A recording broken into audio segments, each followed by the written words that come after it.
Turn our attention now to the latest on the war between Israel and Hezbollah in Lebanon. Worries from all quarters that an all-out war is possible. Israel now suggesting strongly that there could be a ground assault into Lebanon.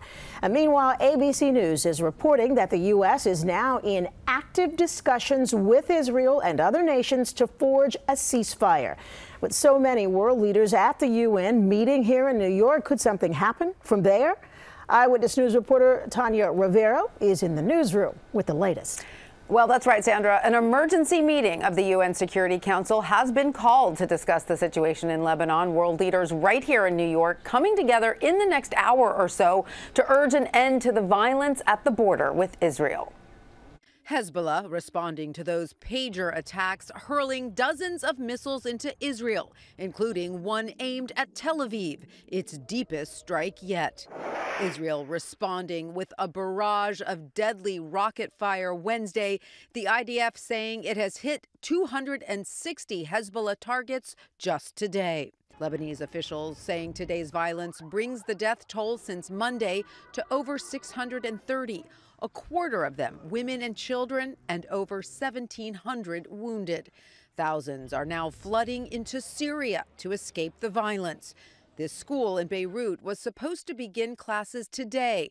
Instead, it is now providing refuge to those fleeing the south.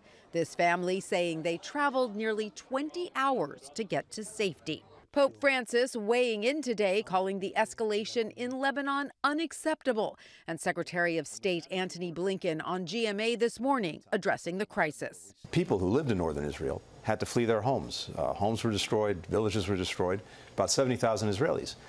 Israel started responding. You have Lebanese in southern Lebanon who've also had to flee their homes. We want to see people get back to their homes. The best way to do that is through a diplomatic agreement. President Joe Biden this morning on The View. An all-out war is possible, but I think there's also the opportunity, or still in play, to have a settlement that could fundamentally change the whole region.